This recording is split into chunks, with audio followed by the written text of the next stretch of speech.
gets in his car, drives a couple of miles down the road to the nearest Ingles grocery store parking lot, takes his small boomstick and hits Control Alt Delete.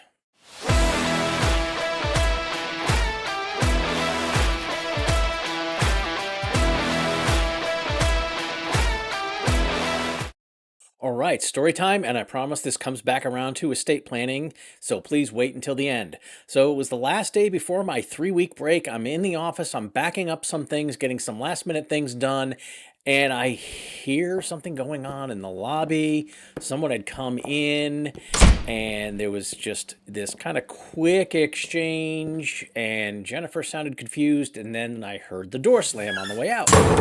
She comes back, she goes, "There's a Raleigh police officer looking for Kathy, my wife." Hello. Hello. Is Miss Catherine Like, okay, did they say what was going on? No, I said she doesn't work here. She hasn't in a long time. But her husband is the business owner. I can get him. No, no, we'll go to the other place to look for her.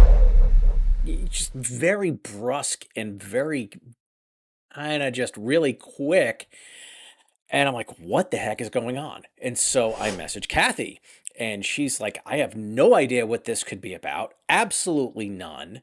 And then a few minutes later, she's sending me images, screenshots from our Ring doorbell for the house that there's a police car waiting out there.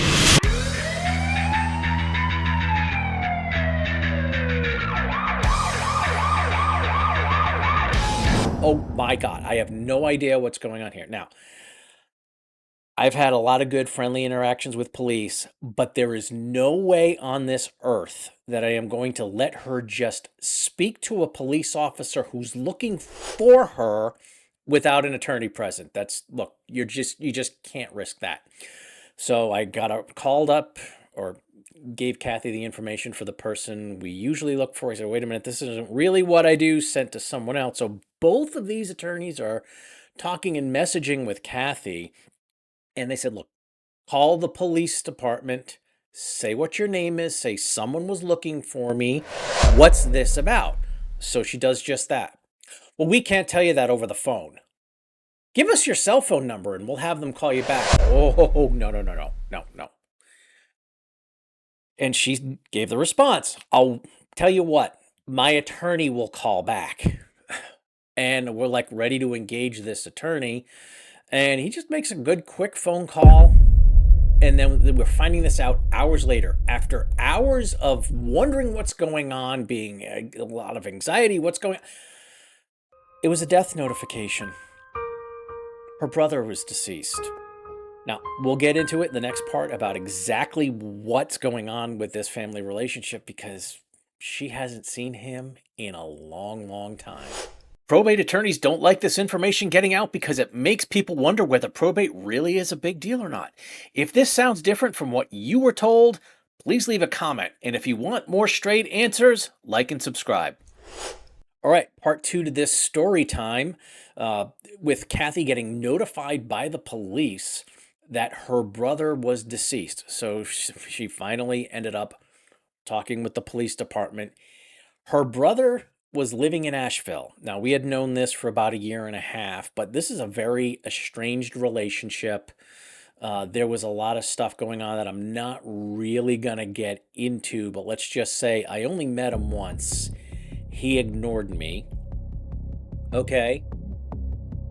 He was an alcoholic that had long periods of sobriety and then eventually just goes back to it. So he's got several DUIs, lost jobs, gets himself cleaned up, does okay, but he's never going to be highly successful. And it was just for his sake, by the grace of some friendships he made when he was working in New York, that a friend of his that he used to work with said, hey, I've got apartments down here. I'm converting houses and turning them into apartments. I got one for you. You can come down. You can live for free, but you're going to pay the utilities. I'll help you get set up. So he kind of understood what was going on and kind of gave him guidance and an awful lot of help. actually arranged for him to get a car. And this worked for a year and a half until he started drinking again. The whole deal was you're going to live in this apartment for free as long as you work. And he just decided he didn't want to work. Every job at this point was beneath him. The highest paying job I believe he ever had was as a mechanic, but with all the DUIs and everything else, it's just no, you're not trustworthy. Nobody's going to employ him as a mechanic. And so he's like, I'm not going to push carts around at a Lowe's, a Lowe's home improvement store. That's beneath me. So he just didn't do anything. And so he ended up having to evict him. He evicts him,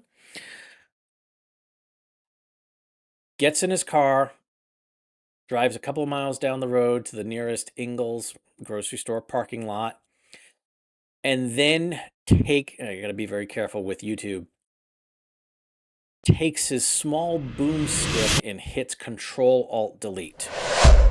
You probably understand exactly what I'm saying here, but that was it. So now Kathy's having to deal with handling the funeral, the cremation, this other stuff. And it's just because she was in North Carolina. She's got two other sisters, older, one's in New York, one's in Montana. She ended up responsible for all of this.